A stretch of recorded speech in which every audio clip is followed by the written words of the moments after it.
பரம தகப்பனே, எங்கள் மீது அன்புள்ளவரே, எங்கள் மீது வைத்த அன்பினாலே தம்மை தாமே பலியாக ஒப்பு கொடுத்து எங்களை உம்முடைய பிள்ளைகள் என்ற அதிகாரத்தை கொடுத்து எங்களை மீட்டெடுத்திருக்கிறீரே, அதற்காக நாங்கள் உம்மை நன்றியோடு ஸ்தோத்திரிக்கிறோம் சுவாமி. இந்த நேரத்தில் ஆண்டவரே, எங்கள் ஒவ்வொருவரையும் உம்முடைய சமூகத்தில் வைக்கிறோம். நீர் எங்களை பொறுப்பெடுத்துக்கொள்ளும், எங்களுடைய எல்லா சூழ்நிலைகளை பொறுப்பெடுத்துக்கொள்ளும். உம்முடைய தெய்வீக பிரசன்னம் எங்கள் ஒவ்வொருவரையும் இந்த நேரத்தில் மூடுபடியாய் ஜெபிக்கிறோம் ஐயா. தடைகளை நீக்குகிறவராய் நீர் எங்கள் மத்தியில் இருக்கிறீர், உமக்கு ஸ்தோத்திரம். இந்த நேரத்தில் ஆண்டவரே, எங்களை இதுவரைக்கும் நடத்தினவர், இப்பொழுது நாங்கள் உம்முடைய வார்த்தைகளை தியானிக்கும் பொழுது எங்களோடு கூட நீர் இடைபடும்படியாய் ஜெபிக்கிறோம் சுவாமி. எல்லா தடைகளை மாற்றும், கிருபைகளை தாரும், எங்களுடைய சிந்தைகளை ஒருமுகப்படுத்தும், எங்களுடைய எண்ணங்களை சீர்படுத்தும். ஆண்டவரே, கண்மலையும் மீட்பருமாகிய கர்த்தாவே, எங்களுடைய வாயின் வார்த்தையும் எங்களுடைய இருதயத்தின் தியானமும் உம்முடைய சமூகத்தில் பிரீதியாய் இருப்பதாக. ஆமேன், ஆமேன். என் பரமண்டலங்களில் இருக்கிற எங்கள் பிதாவே, உம்முடைய நாமம் பரிசுத்தப்படுவதாக, உம்முடைய ராஜ்யம் வருவதாக, உம்முடைய சித்தம் பரமண்டலங்களில் செய்யப்படுவது போல பூமியிலும் செய்யப்படுவதாக. அன்றுள்ள ஆகாரத்தை எங்களுக்கு தாரும், எங்களுக்கு விரோதமாய் குற்றம் செய்கிறவர்களுக்கு நாங்கள் மன்னிக்கிறது போல எங்கள் குற்றங்களை எங்களுக்கு மன்னியும். எங்களை சோதனைக்கு பிரவேசிக்க பண்ணாமல் தீமையை ரட்சித்துக் கொள்ளும். ராஜ்யமும் வல்லமையும் மகிமையும் என்றென்றைக்கும் உடையவர்களே. ஆமேன், ஆமேன்.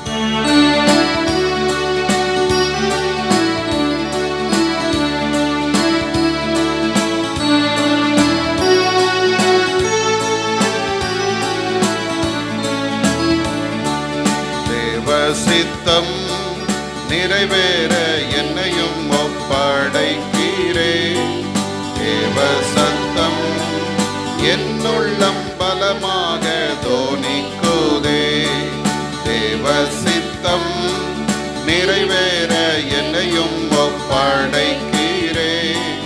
தேவ சத்தம் என்னுள்ளம் பலமாக தோனிக்குதே. நீதிமானை அனுதினமோ சோதிக்க பல்வேறு துன்பம் வந்தும், நீதிமானை அனுதினமும் சோதிக்க பல்வேறு துன்பம் வந்தும், கர்த்தர் அன்பை விட்டு நீங்கா சுத்தனாய் நிலைத்திருப்பே. கர்த்தர் அன்பை விட்டு நீங்கா சுத்தனாய் நிலைத்திருப்பே. தேவ சித்தம் நிறைவேற என்னையும் ஒப்படைக்கிறே. தேவ சத்தம் என்னுள்ளம் பலமாக தோனிக்குதே. நாம் நின்ற வண்ணமாகவே முறையாக வாசிக்கும்படி தெரிந்து கொண்ட வேத பகுதி சங்கீதங்களின் புஸ்தகம் 51ஆம் சங்கீதத்தை நாம் முறையாக வாசிக்கலாம். சங்கீதம் 51.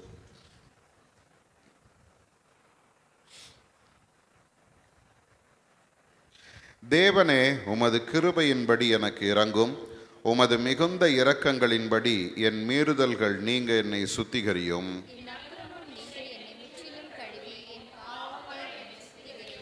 என் மீறுதல்களை நான் அறிந்திருக்கிறேன், என் பாவம் எப்பொழுதும் எனக்கு முன்பாக நிற்கிறது.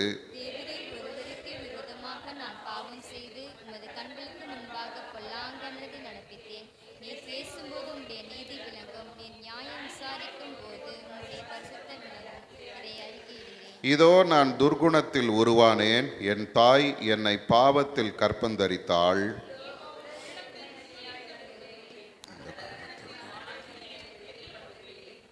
நீர் என்னை ஈசோப்பினால் சுத்திகரியும், அப்பொழுது நான் சுத்தமாவேன். என்னை கழுவி அருளும், அப்பொழுது நான் உறைந்த மழையிலும் வெண்மையாவேன்.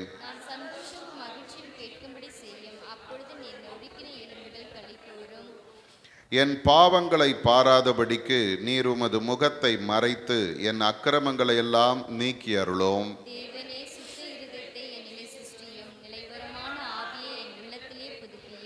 உமது சமூகத்தை விட்டு என்னை தள்ளாமலும் உமது பரிசுத்த ஆவியை என்னிடத்திலிருந்து எடுத்து கொள்ளாமலும் இரும்.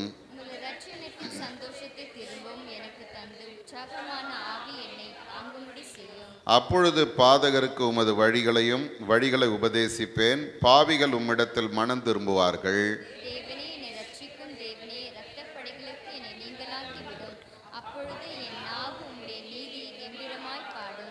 ஆண்டவரே, என் உதடுகளை திறந்தருளும். அப்பொழுது என் வாய் உம்முடைய புகழை அறிவிக்கும்.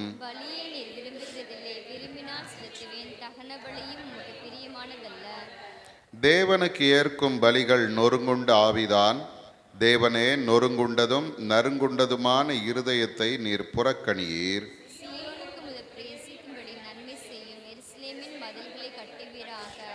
19வது வசனத்தை சேர்ந்து வாசிப்போம். அப்பொழுது தகன பலியும் சர்வாங்க தகன பலியும் ஆகிய நீதியின் பலிகளில் பிரியப்படுவீர். அப்பொழுது உமது பீடத்தின் மேல் காளைகளை பலியிடுவார்கள். பிதாவுக்கும் குமாரனுக்கும் பரிசுத்த ஆவிக்கும் மகிமை உண்டாவதாக, இப்பொழுதும் எப்பொழுதுமான சதா காலங்களில் மகிமை உண்டாவதாக. ஆமென். நாம் நின்ற வண்ணமாகவே சற்று நேரம் கர்த்தரை நாம் ஆராதித்து ஸ்தோத்தரித்து ஆண்டவருடைய வார்த்தைக்கு கடந்து செல்வோம். இந்த அருமையான இந்த நாளிலும் கர்த்தர் நம்மோடு கூட இருக்கிறார். வேதம் சொல்லுகிறது போல சேனைகளின் கர்த்தர் நம்மோடு இருக்கிறார். யாக்கோபின் தேவன் நமக்கு உயர்ந்த அடைக்கலமானவர். இந்த நேரத்திலும் அந்த உன்னதமான அடைக்கலமான அந்த ஆண்டவரை நம்முடைய பட்சத்திலே நாம் கொண்டிருக்கிறோம். அவர் நம்முடைய அருகிலே நின்று கொண்டிருக்கிறார். அவருடைய ஓங்கிய புயமும் பலத்த கரமும் நம்முடைய வாழ்க்கையில் இதுவரைக்கும் செய்த எல்லா நன்மைகளுக்காக, அற்புதங்களுக்காக, கர்த்தர் தந்த எல்லா ஆசீர்வாதங்களுக்காக அதையெல்லாம் நினைத்து உள்ளத்தின் ஆழத்திலிருந்து கர்த்தரை நன்றியோடு ஸ்தோத்திரிப்போமா? எல்லாரும் ஆண்டவரை கொஞ்ச நேரம் ஸ்தோத்திரிங்க. ஹல்லேலூயா. ஸ்தோத்திர பலி இடுகிறவன் தேவனை மகிமைப்படுத்துகிறான் என்று சொல்லுகிற அந்த வார்த்தையின்படியே ஆண்டவரை மகிமைப்படுத்தும்படியாக இந்த இடத்துல நாம் வந்திருக்கிறோம். ஹல்லேலூயா. கர்த்தர் சொல்லுகிறார், இந்த ஜனத்தை எனக்கென்று ஏற்படுத்தினேன், இவர்கள் என் துதியை சொல்லி வருவார்கள் என்று சொல்லுகிறார். ஹல்லேலூயா. ஆண்டவர் உங்களையும் என்னையும் குறித்து ஒரு பெரிய விருப்பத்தோடு நிற்கிறார். இவர்கள் என் துதியை சொல்லுகிறவர்கள், இவர்கள் என்னை மகிமைப்படுத்துகிறவர்கள், இவர்கள் என்னை உயர்த்துகிறவர்கள். ஹல்லேலூயா, ஹல்லேலூயா. கர்த்தர் உன்னதங்களிலே வாசமாய் இருந்தாலும் நம்மை அவர் நினைத்திருக்கிறார், நம்மை அவர் விசாரிக்கிறவராய் இருக்கிறார். அவருடைய கண்கள் எப்போது நம்ம மேலே வைக்கப்பட்டு இருக்கிறது. ஹல்லேலூயா. அவர் நம்மை பார்க்கிற தேவன், அவர் நம்மை காண்கிற தேவன். எல்லாரும் ஆண்டவருடைய சமூகத்தில் சொல்லுங்க, ஆண்டவரே நீர் என்னை காண்கிற தேவனாய் இருக்கிறீரே, உமக்கு ஸ்தோத்திரம்னு சொல்லுங்க. ஹல்லேலூயா. அவர் நம்மை பாதுகாக்கிறவராய் நம்மோடு கூட இருக்கிறார். அவர் நம்முடைய எல்லா சூழ்நிலையிலும் நம்மை பாதுகாக்கிற தேவன். ஹல்லேலூயா. அவர் நம்மை பலப்படுத்துகிறவர், அவர் நமக்கு சகாயம் பண்ணுகிறவர், அவர் தம்முடைய நீதியின் வலது கரத்தினாலே நம்மை தாங்குகிற கர்த்தர். அதற்காக ஆண்டவரை நன்றியோடு கூட ஸ்தோத்திரிப்போம். ஹல்லேலூயா. கேருபீன்களும் சேராபீன்களும் பரிசுத்தர் பரிசுத்தர் பரிசுத்தர் என்று ஓயாமல் புகழுகிற இந்த உன்னதமான ஆண்டவர் நம்முடைய துதிகளின் மத்தியிலே வாசம் பண்ணுகிறவராய் இறங்கி வந்திருக்கிறார். ஹல்லேலூயா. இயேசுவே, நாங்கள் உம்மை நன்றியோடு துதிக்கிறோம் ஐயா, உம்மை உயர்த்துகிறோம் ஆண்டவரே. நீர் ஒருவரே துதிக்கும், ஸ்தோத்திரத்திற்கும், மகிமைக்கும், புகழுக்கும், கீர்த்திக்கும் பாத்திரராய் இருக்கிறீரப்பா. ஆண்டவரே, நீர் எப்போது எங்கள் மத்தியிலே வாசமாய் இருக்கிற தேவன், எங்களை நடத்துகிற தேவன், எங்களை ஆசீர்வதிக்கிற தேவன். ஹல்லேலூயா. உம்முடைய கரம் எங்கள் மேலே வைக்கப்பட்டு இருக்கிறதே, அதற்காக உமக்கு ஸ்தோத்திர ஆண்டவரே, ஸ்தோத்திரம் ஆண்டவரே, ஸ்தோத்திரம் ஆண்டவரே. உம்மை நன்றியோடு ஸ்தோத்திரிக்கிறோம் அப்பா. ஹல்லேலூயா. ஆண்டவருடைய வேதம் சொல்லுகிறது போல உம்முடைய வீட்டில் வாசமா இருக்கிறவர்கள் பாக்கியவான்கள் என்று சொல்லுகிறது போல இந்த மாலை நேரத்தில் தேவ சமூகத்தில் வந்திருக்கிறோம். ஆண்டவருடைய வேதம் சொல்லுது, நீங்களும் நானும் பாக்கியவான்கள், பாக்கியவதிகள். அதற்காக ஆண்டவரை ஸ்தோத்திரிங்க. ஹல்லேலூயா. அவருடைய சமூகத்திலே நாம் வரும்படி கர்த்தர் நம்மை அழைத்து கொண்டு வந்திருக்கிறார். அது அவருடைய அனாதி தீர்மானம். அதற்காக ஆண்டவருக்கு நன்றி சொல்லுங்க. எத்தனையோ பேர் இந்த நாளில் இந்த இடத்துல வர வாஞ்சித்தும் வர முடியாதபடி தடைபட்டு போயிருக்கிறாங்க. ஆனால் கர்த்தர் நமக்கு தம்முடைய கிருபை தந்து அவருடைய சமூகத்தில் அவருடைய வீட்டில் நம்மை கொண்டு வந்து நிறுத்தி இருக்கிறாரே, அதற்காக ஆண்டவரை ஸ்தோத்திரிங்க. ஹல்லேலூயா. இந்த மாதத்தின் வாக்குத்தத்தத்தை ஒரு விசை நாம் நம்முடைய மனதின் ஆழத்திலே கொண்டு வருவோம். கர்த்தர் மேல் நம்பிக்கை வைத்து கர்த்தரையே தன் நம்பிக்கையாய் கொண்டிருக்கிற மனுஷன் பாக்கியவான். இந்த நேரத்தில் ஆண்டவரே, எங்களுடைய நம்பிக்கை நீர்தானப்பா. நாங்கள் உம்மை மட்டுமே நம்பி இருக்கிறோம் ஆண்டவரேன்னு சொல்லுங்க. ஹல்லேலூயா. எங்களை விடுதலையாக்குகிறவர் நீர்தான் ஆண்டவரே. எங்களுக்கு அற்புதம் செய்கிறவர் நீர்தான் ஆண்டவரே. எங்களுக்கு நன்மை செய்கிறவர் நீர்தான் ஆண்டவரே. எங்களை பலப்படுத்துகிறவர் நீர்தான் ஆண்டவரே. எங்களுடைய பலவீனத்தில் பலன் தருகிறவர் நீர்தான் ஆண்டவரே. உம்மை மட்டுமே நாங்கள் நம்பி நிற்கிறோம். ஹல்லேலூயா, ஹல்லேலூயா. ஆண்டவருடைய கிருபை இந்த நேரத்தில் நம் ஒவ்வொருவர் மேலும் ஊற்றப்பட்டு கொண்டிருக்கிறது. கர்த்தருடைய கிருபை உள்ள கரம் நம் ஒவ்வொருவர் மேலும் நன்மையாய் அமர்ந்து இருக்கிறது. ஹல்லேலூயா. ஸ்தோத்திர ஆண்டவரே, உம்மை நன்றியோடு ஸ்தோத்தரிக்கிறோம் அப்பா. உம்மை துதிக்கிறோம், உம்மை உயர்த்துகிறோம். நீர் எங்கள் மத்தியிலே மகா பெரியவராய் நீர் வாசமாய் இருக்கிறீரே. நாங்கள் உம்மை நன்றியோடு ஸ்தோத்தரிக்கிறோம் ஆண்டவரே. ஹல்லேலூயா, ஹல்லேலூயா. நன்றி அப்பா, உம்மை நன்றியோடு துதிக்கிறோம். உம்மை அப்பான்னு கூப்பிடத்தான் ஆசை, உம்மை அப்பான்னு கூப்பிடவா, உம்மை அம்மான்னு கூப்பிடவும் ஆசை, உம்மை அம்மான்னு கூப்பிடவா, உம்மை அப்பான்னு கூப்பிடத்தான் ஆசை, உம்மை அப்பான்னு கூப்பிடவா, உம்மை அம்மான்னு கூப்பிடவும் ஆசை, உம்மை அம்மான்னு கூப்பிடவா, உம்மை அப்பான்னு கூப்பிடவா, உம்மை அம்மான்னு கூப்பிடவா, உம்மை அப்பான்னு கூப்பிடவா, உம்மை அம்மான்னு கூப்பிடவா, உம்மை அப்பான்னு கூப்பிடத்தான் ஆசை, உம்மை அப்பான்னு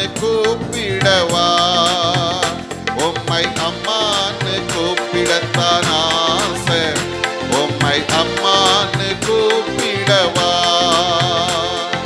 கருவில் என்னை காத்ததை பார்த்தா அம்மான்னு சொல்லணும், தோளில் என்னை சுமப்பதை பார்த்தா அப்பான்னு சொல்லணும், கருவில் என்னை காத்ததை பார்த்தா அம்மான்னு சொல்லணும், தோளில் என்னை சுமப்பதை பார்த்தா அப்பான்னு சொல்லணும், என்னை கெஞ்சுவதும் கொஞ்சுவதும் பார்த்தா உம்மை அம்மான்னு சொல்லணும், என்னை ஆற்றுவதும் தேற்றுவதும் பார்த்தா உம்மை அப்பான்னு சொல்லணும், என்னை கெஞ்சுவதும் கொஞ்சுவதும் பார்த்தா உம்மை அம்மான்னு சொல்லணும், என்னை ஆற்றுவதும் தேற்றுவதும் பார்த்தா உம்மை அம்மான்னு சொல்லணும், உம்மை அப்பான்னு கூப்பிடவா, உம்மை அம்மான்னு கூப்பிடவா, உம்மை அப்பான்னு கூப்பிடவா. ஹல்லேலூயா.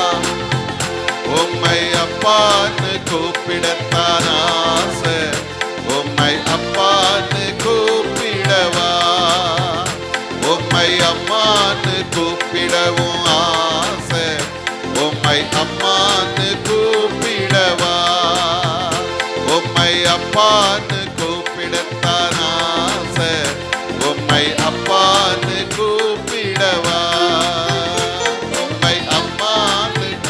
ஹல்லேலூயா. அப்பா, நாங்கள் உம்மைக்கு அழைக்கிறோம் ஆண்டவரே.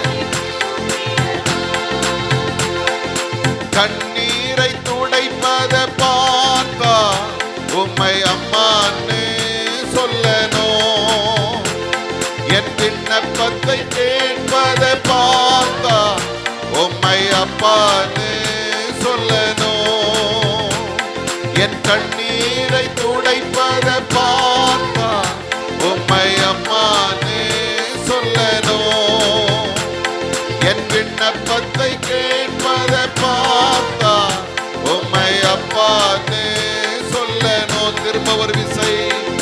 கண்ணீரை துடைப்பதை பார்த்தா ஆமாண்டவரே, எங்களுடைய கண்ணீரை துடைத்து இதுவரைக்கும் நடத்தினவரே, கேட்பதை பார்த்தா உம்மை அப்பான்னு சொல்லணும். என்னை ஏந்துவதும் தாங்குவதும் பார்த்தா உம்மை அம்மான்னு சொல்லணும். இரக்கத்தை உருக்கத்தை பார்த்தா உம்மை அப்பான்னு சொல்லணும். என்னை ஏந்துவதும் தாங்குவதும் பார்த்தா உம்மை ஆமாண்டவரே, உங்க இரக்கத்தை உருக்கத்தை பார்த்தா உம்மை அப்பான்னு சொல்லணும். உம்மை அப்பான்னு கூப்பிடவா, உம்மை அம்மான்னு கூப்பிடவா, உம்மை அப்பான்னு கூப்பிடவா. எல்லாரும் கரங்களை தட்டி உற்சாகமா ஆண்டவரே உம்மை அப்பான்னு கூப்பிடுறேன். உம்மை அப்பான்னு கூப்பிடவா, உம்மை அம்மான்னு கூப்பிடவா, உம்மை அப்பான்னு கூப்பிடவா, உம்மை அம்மான்னு கூப்பிடவா.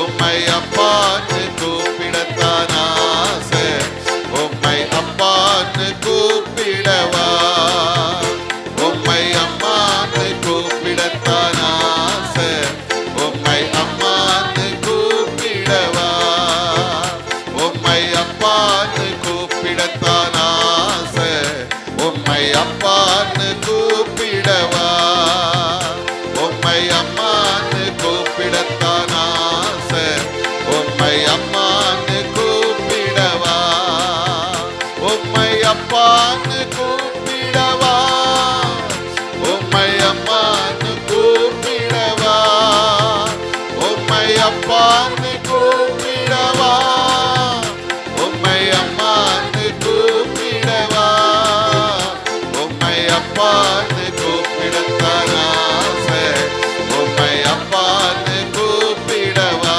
அல்லேலூயா.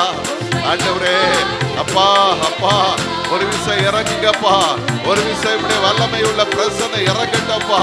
எங்களை நீர் உங்களுடைய கிருபையினால மூடுங்க ஆண்டவரே. எங்களை தேற்றுங்க, ஆற்றுங்க, எங்களை பாதுகாத்துங்க, பலப்படுத்துங்க. வல்லமை உங்களுடைய வல்லமை இந்த நேரத்தில் எங்கள் மத்தியில இறங்கி வந்திருக்கிறதுக்காய் சோத்திரம். நன்றி நன்றி நன்றி நன்றி நன்றி நன்றி ஆண்டவரே. சோத்திரப்பா சோத்திரப்பா. ஆண்டவருடைய வல்லமை ஒவ்வொருவர் மேல இந்த நேரத்தில் இறங்கி கொண்டிருக்கிறது. ஆண்டவர் நம்முடைய தகப்பனாய் பரம தகப்பனாய் நம்மோடு கூட இருக்கிறார். ஆசை உம்மை அம்மான்னு கூப்பிடவா, உம்மை அம்மான்னு கூப்பிடவும் ஆசை, உம்மை அம்மான்னு கூப்பிடவா. ஹல்லேலூயா. Thank you Lord. இந்த அருமையான நேரத்திலும் உங்கள் யாவரையும் திரும்பவும் ஒரு விசை ஆண்டவராகிய இயேசு கிறிஸ்துவின் இனிதான நாமத்தினாலே வாழ்த்தி வரவேற்கிறேன். ஆண்டவர் தாமே இந்த நாளுக்கும் இந்த நேரத்திற்கும் உரிய எல்லா ஆசீர்வாதங்களினாலும் உங்களை நிறைத்து வழி நடத்துவாராக. இந்த நாளிலும் இந்த எபிரேயரின் புஸ்தகம் 1ஆம் அதிகாரத்திலிருந்து நாம் ஆண்டவருடைய வார்த்தையை சிந்திக்க இருக்கிறோம். இந்த நாளின் தியானத்திற்கான தலைப்பு தேவனால் முக்கியப்படுத்தப்பட்ட இயேசு என்கிற தலைப்பிலே நாம் சிந்திக்க இருக்கிறோம். அருமையானவர்களே, நாம் நேற்று தினத்திலே சிந்திக்கும் பொழுது ஆண்டவர் இயேசு கிறிஸ்துவை தேவ தூதரிலும் மேன்மையானவராக வைத்தார் என்று சொல்லி நாம் சிந்தித்தோம். ஏன் இந்த வசனத்தை இந்த எபிரேயாக்கியோன் மிகவும் முக்கியப்படுத்தி பேசுகிறார் என்று பார்க்கும்போது இதனுடைய பின்னணியை தான் நாம் கொலோசியரின் புஸ்தகத்தில் பார்த்தோம். தேவ தூதர்களுக்கும் ஆராதனை செய்தார்கள் என்று சொல்லி நாம் பார்க்கிறோம். ஆகவே தேவ தூதர்கள் ஆராதனைக்கு உரியவர்கள் அல்ல, அவர்கள் ஆராதனை செய்கிறவர்கள் என்பதை இந்த எபிரேயாக்கியோன் இந்த 1ஆம் அதிகாரத்தில் அவர் விளக்கி சொல்லுகிறதை நாம் பார்க்கிறோம். இந்த நாளிலே நாம் 5வது வசனத்திலிருந்து 14வது வசனம் வரைக்கும் பார்க்கும்போது ஒரு 4 குறிப்புகளை நாம் இதிலே பார்க்கலாம். முதலாவது குறிப்பு என்ன என்று நாம் பார்ப்போமானால், தேவன் இயேசுவை தம்முடைய குமாரன் என்று அறிக்கை செய்கிறதை இந்த இடத்திலே நாம் பார்க்கிறோம். ஆண்டவருடைய இந்த வேதம் நமக்கு சொல்லும்போது இந்த 4வது வசனத்தை நீங்கள் பார்ப்பீர்களானால் சொல்லுகிறது, இவர் தேவதூதரை பார்க்கிலும் எவ்வளவு விசேஷித்த நாமத்தை சுதந்தரித்து கொண்டாரோ அவ்வளவு அதிகமாய் அவர்களிலும் மேன்மை உள்ளவரானார் என்று சொல்லுகிறது. எப்படி எனில் என்று அங்கே 5வது வசனம் ஆரம்பிக்க, எப்படி அவர் மேன்மை உள்ளவரானார் என்று பார்க்கும்போது முதல்ல 5வது வசனம் நமக்கு சொல்லுகிற காரியம் என்னவென்றால், நீர் என்னுடைய குமாரன், இன்று நான் உம்மை ஜெனிப்பித்தேன் என்றும் நான் அவருக்கு பிதாவாயிருப்பேன், அவர் எனக்கு குமாரனாயிருப்பார் என்றும் அவர் தேவதூதர்களில் யாருக்காவது எப்போதாகிலும் சொன்னது உண்டா என்று முதல் கேள்வி எழுப்புகிறார். இயேசு ஏன் தேவதூதரிலும் மேன்மையானவர் என்று பார்க்கும்போது, தேவதூதர்களை விட இயேசு மேலானவர். காரணம் என்னவென்றால், பிதாவாகிய தேவன் இயேசுவை அவர் அறிக்கையிடுகிறார். என்ன சொல்லி அறிக்கையிடுகிறார்? இவர் என்னுடைய குமாரன். அல்லேலூயா. லூக்காவின் புத்தகம் 1:32 இயேசுவை குறித்து தேவதூதர்கள் சொல்லுகிறதை நாம் பார்க்கிறோம். மார்க்கு 1ஆம் அதிகாரம் 9 11 வசனங்களிலே தேவதூதர்கள் இயேசுவை குறித்து சொல்லுகிறதை நாம் பார்க்கிறோம். லூக்காவின் புத்தகம் 9ஆம் அதிகாரத்திலே 34 35 வசனங்களிலே மறுரூப மலையிலே இயேசு கிறிஸ்துவை குறித்து ஆண்டவர் அறிக்கை பண்ணுகிறதை நாம் பார்க்கிறோம். இவர் என்னுடைய நேசகுமாரன். அல்லேலூயா. அருமையானவர்களே, எந்த தேவதூதனையும் ஆண்டவர் அப்படி சொல்லவில்லை. ஆகவேதான் இங்கே இந்த எபிரே ஆக்கியோன் சொல்றாரு, அவர் தேவதூதர்களில் யாருக்காவது எப்போதாகிலும் அப்படி சொன்னது உண்டா என்று கேட்கிறார். அப்போ தேவதூதர்களை விட ஆண்டவர் மேலானவர், முக்கியப்படுத்தப்பட்டவர். காரணம் என்ன? அவர் தேவனுடைய குமாரன் என்று தேவனாலே அறிக்கை செய்யப்பட்டார். இரண்டாவதாக நாம் பார்க்கும்போது இந்த வேதம் சொல்லுகிறது, தேவதூதர்கள் ஊழியம் செய்கிறவர்கள். ஆனால் இயேசு கிறிஸ்து அவர் அதிகாரம் ஆளுகை கொண்டவர் என்று சொல்லி நாம் இந்த பகுதியிலே பார்க்கிறோம். 8வது வசனத்திலிருந்து நாம் பார்ப்போமானால் 12வது வசனம் வரைக்கும் இந்த காரியத்தை இந்த எபிரே ஆக்கியோன் சொல்லுகிறதை நாம் பார்க்கிறோம். அருமையானவர்களே, இந்த இடத்துல நாம் பார்க்கும்போது 7வது வசனத்தை பார்த்தீங்கன்னா, தேவதூதரை குறித்தோ தம்முடைய தூதர்களை காற்றுகளாகவும் தம்முடைய ஊழியக்காரரை அக்கினி ஜுவாலைகளாகவும் செய்கிறார் என்று சொல்லி இருக்கிறது. அப்ப தேவதூதர்களுக்கு ஆண்டவருடைய வேதம் சொல்லுகிற வார்த்தை என்னவென்றால், தம்முடைய தூதர்கள் என்று சொல்லுகிறது. இரண்டாவது தம்முடைய ஊழியக்காரர் என்று சொல்லுகிறது. அவர்களை எதற்கு ஒப்பிட்டு சொல்லுகிறது? காற்றுகளாகவும் அக்கினி ஜுவாலையாகவும் இருக்கிறார்கள் என்று சொல்லுகிறது. ஆனால் வேதத்தில் நாம் பார்க்கும்போது இயேசு கிறிஸ்துவை குறித்து இந்த 8வது வசனத்திலிருந்து நீங்கள் பார்ப்பீர்களானால் 12வது வசனம் வரைக்கும் ஒரு 7 குறிப்புகளை அங்கே சொல்லலாம். முதல்ல பாருங்க, அவருடைய சாவர்னிட்டி, இறையாண்மை, இயேசுவினுடைய இறையாண்மை என்று நாம் பார்க்கும் பொழுது வேதம் சொல்லுது, உம்முடைய சிங்காசனம் என்றென்றைக்கும் நிலைத்திருக்கும். அல்லேலூயா. அவர் சிங்காசனத்தில் வீற்றிருக்கிறவர், ஆளுகை செய்கிறவர். இன்றைக்கு அருமையான தேவஜனமே, நீங்களும் நானும் ஆராதிக்கிற இந்த இயேசு யார்? ஆளுகை செய்கிறவர். அவர் இறையாண்மை கொண்டவர். இரண்டாவது ஒரு வார்த்தை பயன்படுத்தப்படுகிறது, டெய்டி ஆஃப் கிரைஸ்ட். அவருடைய தெய்வத்தன்மை எப்படிப்பட்டது என்று பார்க்கும்போது அந்த 8வது வசனத்திலே பார்க்கிறோம், குமாரனை நோக்கி தேவனே என்ற ஒரு வார்த்தை அங்கே பயன்படுத்தப்படுகிறது. அப்போ ஆண்டவருக்கு என்ன பெயர் கொடுக்கப்பட்டதோ அதே பெயர் இயேசுவுக்கும் கொடுக்கப்படுகிறது, தேவனே என்று சொல்லி அங்கே சொல்லப்படுகிறது. சர்வ வல்லமை உள்ளவரே, எல்லாவற்றையும் ஆளுகிறவரே என்கிற ஒரு பதத்தை இயேசு கிறிஸ்துவுக்கு அங்கே பயன்படுத்தப்படுகிறது. அப்போ முதல்ல இறையாண்மை, சாவரினிட்டி.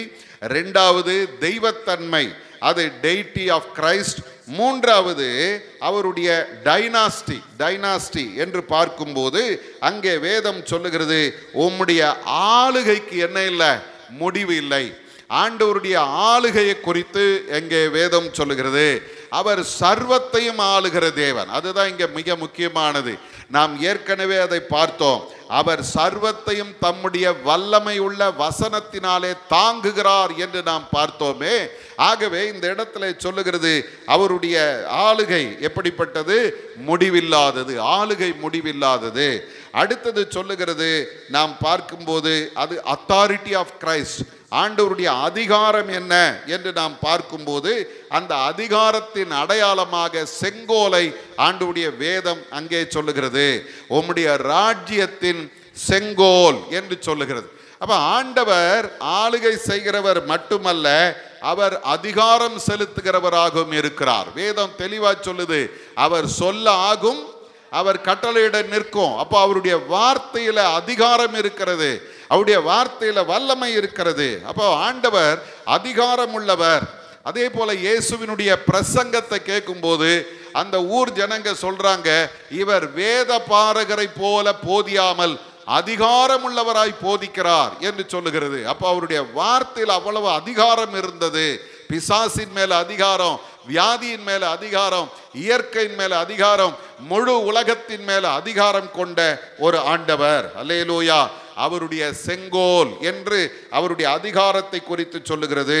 அதன் பிறகு அவருடைய இன்டெகிரிட்டி, அவருடைய உண்மைத்தன்மை என்று நாம் பார்க்கும்போது ஆண்டவருடைய வேதம் சொல்லுகிறது, நீதி உள்ள செங்கோலை நீர் வைத்திருக்கிறீர். அல்லேலூயா. இந்த நீதி என்று சொல்லும் பொழுது அந்த அதற்கு இன்னொரு வார்த்தையை சொல்றாங்க. என்ன அப்படின்னா, நேர்மை என்கிற ஒரு வார்த்தையும் அங்கே பயன்படுத்தப்படுகிறது.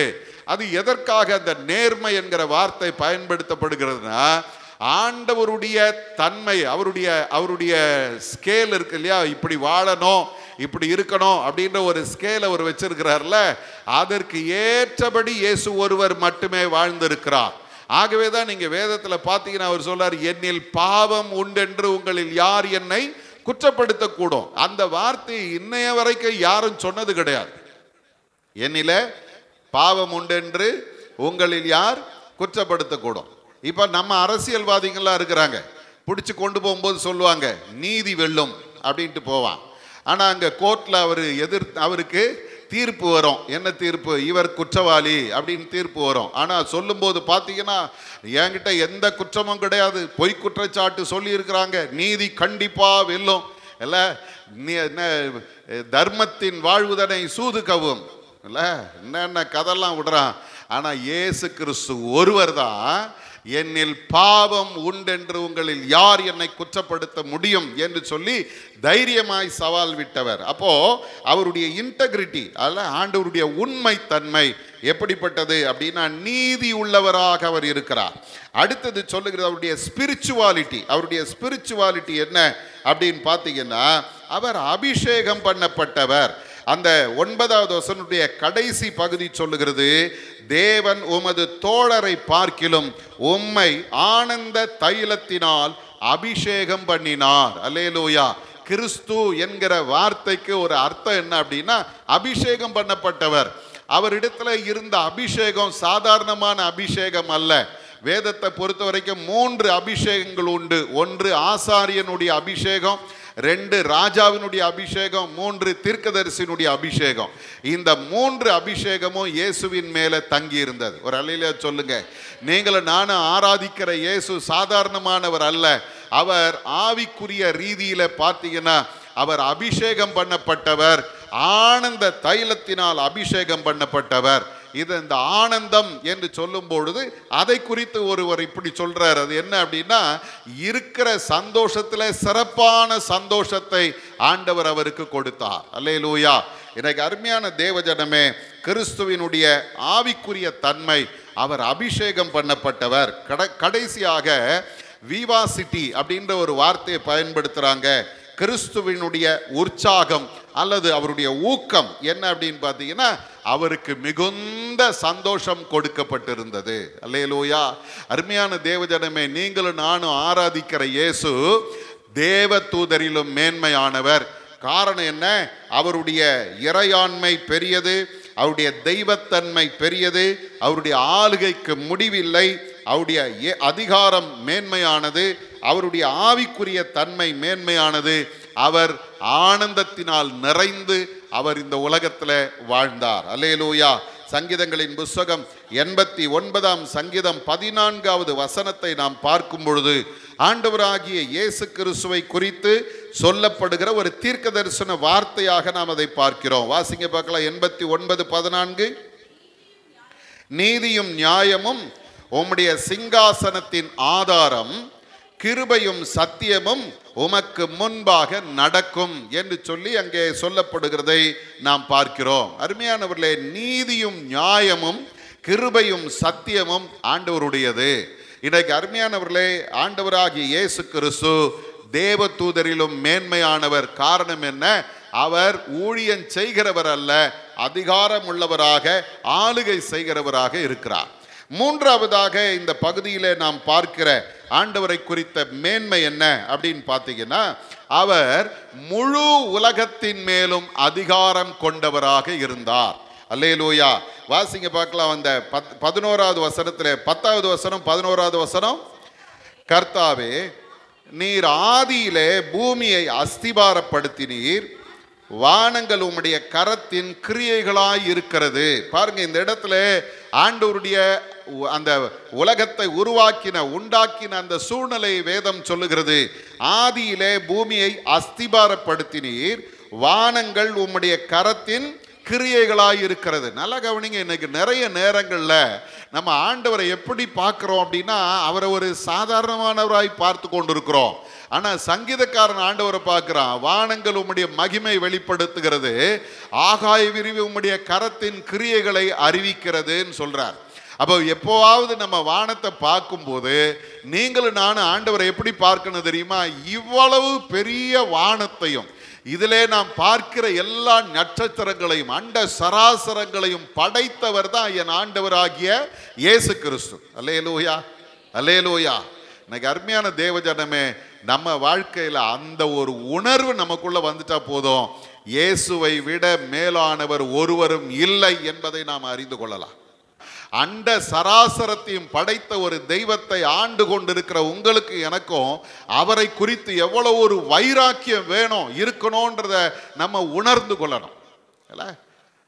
இன்னைக்கு இருந்து நாளைக்கு போற ஒரு தலைவனுக்கு ஒரு இவ்வளவு வைராக்கியம் பாராட்டுவார்களானால், வானத்தையும் பூமியை உண்டாக்கின கர்த்தர், என்றென்றைக்கு நிலைத்து நிற்கிற ஒரு கர்த்தர், நம்மை ஆளுகிறவர், நம்மை நடத்துகிறவர், நமக்கு நன்மை செய்கிறவர் என்று ஒரு ஆண்டவர் நம்ம கூட இருக்கிறார். அவரை குறித்து நாம் எப்படி மேன்மை பாராட்டுகிறோம். இன்னைக்கு வேதம் சொல்லுகிறது, அவர் அந்த உலகத்தை உண்டாக்கினார். முதல்ல சொல்லுது, பூமியை அஸ்திபாரப்படுத்தினீர், வானங்களை உம்முடைய கரத்தின் கிரியைகளாய் இருக்கிறது சொல்லிட்டு அடுத்த வசனம், அவைகள் கூட என்னாகும்? அழிந்து போகும், நீரோ நிலைத்திருப்பீர். அல்லேலூயா. வானமும் பூமியும் ஒழிந்து போகும், ஆனால் ஆண்டவர் நிலைத்திருப்பார், நம்முடைய தேவன் நிலைத்திருப்பார். அப்போ ஆண்டவரை குறித்து வேதம் சொல்லுகிறது, அவர் அழியாதவர். அடுத்தது சொல்லுகிறது பாருங்க, அந்த அவைகள் எல்லாம் வஸ்திரம் போல் பழமையாய் போகும். இதை குறித்து ஒரு கமெண்ட்ரியில சொல்லுது, எக்ஸ்பைரி டேட்டு இல்லை, இது இத்தனை காலம் இருக்கும், இதன் பிறகு இது என்னாகும்? பழமையாய் போகும். அப்போ ஆண்டவர் என்ன பண்றாரா? ஒரு சால்வையை போல அவைகளை சுருட்டுவீர். ஒரு சால்வையை போல பழசாயிடுச்சு, இனிமேல் இது இருக்க வேண்டிய அவசியம் இல்லை, புதுசு மாத்திரம். உடனே அதை என்ன பண்றாரா? சால்வையை போல சுருட்டுவீர், அப்பொழுது மாறிப்போம், நீரோ மாறாதவர். எவ்வளவு தூரம் அதை உணர்ந்து சொல்றாங்க பாருங்க. முதல்ல அவர் யார்? அவர் எப்படிப்பட்டவர்னா நிலைத்திருக்கிறவர். ரெண்டாவது, அவர் எப்படிப்பட்டவர்? அவர் மாறாதவர். மூன்றாவது சொல்லுகிறது, உம்முடைய ஆண்டுகள் முடிந்து போவதில்லை, நோ எக்ஸ்பைரி டேட். ஆண்டவருக்கு என்ன இல்லை, முடிவே கிடையாது. இன்னைக்கு அருமையானவர்களே, மனுஷன் கடவுளை உருவாக்கிட்டு இது இந்த வருஷம் அப்படின்னு சொல்றான்ல. நம்ம ஒவ்வொரு காலகட்டத்தில் ஒவ்வொரு தெய்வங்கள் உருவானது. வேடிக்கையாக சொல்லுவாங்க என்னன்னா, பெரியாரை அவமானப்படுத்துவதற்காக பிள்ளையாரை உருவாக்கினாங்களாம். எத்தனை பேருக்கு அது தெரியும்னு எனக்கு தெரியல. பெரியாரை அவமானப்படுத்துவதற்காக பிள்ளையாரை உருவாக்கினாங்க. ஏன்னா அவர் தாடியெல்லாம் வச்சுட்டு இருக்கிறாருல, அதே மாதிரி இது தன்னெல்லாம் வச்சுட்டு அப்படி யானை மாதிரி ஒன்று உட்கார்ந்துருக்கு. வேடிக்கையாக சொல்லுவாங்க, இந்த கதையெல்லாம் நீங்க கேட்டீங்கன்னா இந்த தெய்வங்கள்லாம் உண்மைதானா அப்படின்ற ஒரு கேள்வியே நமக்குள்ள எழுமோம். ஆனா நம்ம ஆண்டவர் யார் தெரியுமா? அவருக்கு தோற்றமும் இல்லை, சொல்லுங்களேன், முடிவும் இல்லை. உலகம் இது பழமையாய் போகும். ஒரு சால்வையை சுருட்டுவது போல சுருட்டி அதை ஆண்டவர் தூக்கி வெளியே போட்டுருவாரு. ஆனா உருவாக்கின கர்த்தருக்கு முடிவில்லை, அவருடைய ஆண்டுகள் முடிந்து போவதும் இல்லை. அல்லேலூயா. அப்படிப்பட்ட ஒரு ஆண்டவரை நீங்களும் நானும் ஆராதித்து கொண்டிருக்கிறோம். உலகத்தின் மேல அதிகாரம் கொண்ட ஒரு கர்த்தர். கடைசியாக நான்காவதாக இயேசு கிறிஸ்துவை குறித்து வேதம் சொல்லும்போது என்ன சொல்லு தெரியுமா? இயேசு கிறிஸ்து ரட்சிப்பை ஏற்படுத்துகிறவர், தேவதூதர்களோ ரட்சிக்கப்படுகிறவர்களுக்கு உதவி செய்கிறவர்கள். அல்லேலூயா. இதுதான் வித்தியாசம். ரட்சிப்பை ஏற்படுத்துகிறது ஆண்டவர், ரட்சிக்கப்படுகிறவர்களுக்கு உதவி செய்கிறது தேவதூதர். இதை நாம் பார்க்கும்போது இந்த இடத்துல சொல்லுகிறது 14வது வசனத்தில், ரட்சிப்பை சுதந்தரிக்க போகிறவர்களின் நிமித்தம் ஊழியம் செய்யும்படிக்கு அவர்கள் எல்லாரும் அனுப்பப்பட்ட பணிவிடை ஆவிகளாய் இருக்கிறார்கள் என்று சொல்லுகிறது. இன்னைக்கு அருமையான தேவ ஜனமே, நீங்க வேதத்தை முழுமையாய் வாசித்து பார்ப்பீர்களானால் தேவதூதர்கள் பணிவிடை செய்தார்கள். யாருக்கு பணிவிடை செய்தாங்க? கர்த்தருக்கு பணிவிடை செய்தார்கள். இரண்டாவது, தீர்க்கதரிசிகளுக்கு பணிவிடை செய்தார்கள். மூன்றாவது, இந்த புதிய ஏற்பாட்டு காலத்தில் ரட்சிக்கப்படுகிறவர்களுக்கு உதவி செய்கிற பணிவிடையின் ஆவிகள் என்று வேதம் சொல்லுகிறது. இன்னைக்கு அருமையான தேவ ஜனமே, அவங்களுக்கு என்ன இருக்குதான்? வல்லமையும் அதிகாரமும் இருக்கிறது, அது உண்மை. அதே போல அவர்களிடத்துல என்ன, அவர்களை குறித்து சொல்லும்போது என்ன சொல்றாங்கன்னா, they are performing his word, ஆண்டவருடைய வார்த்தையை அவர்கள் செயல்படுத்துகிறவர்கள். அதே போல ஆண்டவருடைய வார்த்தையை அவர்கள் கீழ்ப்படிந்து நடக்கிறவர்கள் தேவதூதர்கள். அப்ப இன்னைக்கு ஆண்டவர் உங்களை என்னையும் பார்த்து சொல்றாரு, இந்த உலகத்துல இதை இன்னொரு படி சொல்ல போனால் தேவர்கள் அப்படின்னு சொல்லி வேதம் சொல்ற இடங்கள் எல்லாம் இந்த தேவதூதர்களை குறிக்கிறதுன்னு சொல்றாங்க. தேவர்கள் அப்படின்னா ஆங்கில வேதத்தை நீங்க வாசிங்கன்னா தெரியும், ஜிஓடி காட் அப்படின்றத ஆண்டவரை குறிக்கும் போது கேபிட்டல் லெட்டர்ல போடுவாங்க. சாதாரண இந்த தெய்வங்களை குறிக்கும் போது காட்ஸ்னு போடுவாங்க, அதை சின்ன ஜி போடுவாங்க. ஏன் தெரியுமா? அதுக்கு முக்கியத்துவம் கிடையாது. எனக்கு அருமையான தேவ ஜனமே, நாம் பார்க்கிற இந்த சின்ன தெய்வங்கள் எல்லாம் ஒன்றுத்துக்கும் உதவாதது. ஆண்டவர் ஒருவரே வல்லமை உள்ளவர். அப்ப இன்னைக்கு எபிரே ஆக்கியோன் மூலமாய் கர்த்தர் உங்களுக்கு எனக்கும் கற்றுத்தருகிற ஒரு காரியம் என்ன தெரியுமா? இயேசுவை தேவன் தேவதூதரிலும் மேன்மையானவராய் முக்கியப்படுத்தினார். காரணம், முதல்ல அவர் தன்னுடைய பிள்ளை என்று ஆண்டவர் அறிக்கை செய்தார். இரண்டாவது, அவருக்கு அதிகாரத்தையும் ஆளுகையும் கொடுத்து வைத்திருந்தார். மூன்றாவது, அவர் உலகத்தையே ஆளுகிறவராக அவர் இருக்கிறார். நான்காவது, அவர் ரட்சிப்பை ஏற்படுத்துகிறவரே தவிர ரட்சிக்கப்படுகிறவர்களுக்கு உதவி செய்கிற தேவதூதன் அல்ல. அப்ப உதவி, அந்த ரட்சிப்பை ஏற்படுத்துகிற அந்த ஆண்டவரை நீங்கள் நானும் பற்றி கொள்ள வேணும். அதிகாரமுள்ள ஒரு தேவனை நாம் பற்றி கொள்ள வேணும். அதே போல ஆளுகை செய்கிறவரை நாம் சார்ந்து கொள்ள வேணும். என்னுடைய பிள்ளை என்று தேவனால் அங்கீகரிக்கப்பட்ட இயேசுவை நீங்கள் நானும் முக்கியப்படுத்தி வாழ்வோமானால் அவர் நம்முடைய வாழ்க்கையின் எல்லா காரியங்களிலும் நமக்கு நன்மை செய்து நம்மை நடத்துவார். இந்த தேவன் என்றென்றைக்கும் உள்ள சதா காலங்களிலும் நம்முடைய தேவன் மரண பரியந்தம் நம்மை நடத்துவாராக. தலைகளை தாழ்த்தி ஆண்டவருடைய சமூகத்திலே நம்மை அர்ப்பணிப்போம். அன்பின் பரலோக பிதாவே, இந்த நாளிலும் நாங்கள் தியானித்த இந்த வசனங்களுக்காக ஸ்தோத்திரம். தேவனால் முக்கியப்படுத்தப்பட்ட இயேசுவை குறித்து நாங்கள் பார்த்தோம். என் பிள்ளை என்று பிதாவாகிய தேவன் இயேசுவை குறித்து நீர் அறிக்கை செய்திருக்கிறீரப்பா. அதே போல தேவ தூதர்களை போல அல்லாமல் அவர் அதிகாரம் உள்ளவராக ஆளுகை செய்கிறவராக எங்களுக்கு வெளிப்பட்டதற்காக உமக்கு நன்றி சொல்லுகிறோம். அதே போல இயேசு கிறிஸ்து இந்த அண்ட சராசரங்களை உருவாக்கினவர் மட்டுமல்ல, அதன் மேல அதிகாரம் கொண்டவராக இருக்கிறார் என்பதை நாங்கள் கண்டுகொள்ள எங்களுக்கு உதவி செய்தீர். அதே போல இயேசு கிறிஸ்து ரட்சிப்பை ஏற்படுத்துகிறவர், ஆனால் தேவதூதர்களோ ரட்சிக்கப்படுகிறவர்களுக்கு பணிவிடை செய்கிற பணிவிடையின் ஆவிகள் என்று சொல்லப்படுகிற சுவாமி. ஆகவே நீர் பெரியவர், நீர் மகா மேன்மையானவர், சர்வ வல்லமையும் சர்வ அதிகாரம் உள்ளவர். உம்முடைய பாதத்தில் எங்களை அர்ப்பணிக்கிறோம் ஐயா. நாங்கள் இன்னும் உம்மை குறித்து அறிந்து கொள்ளவும், ஆண்டவரே உம்மை தெரிந்து கொண்டு உமக்கு சாட்சிகளாய் வாழவும் எங்கள் ஒவ்வொருவருக்கும் கிருபை செய்வீராக. இயேசுவின் மூலம் ஜெபிக்கிறோம் எங்கள் நல்ல பிதாவே. ஆமேன், ஆமேன்.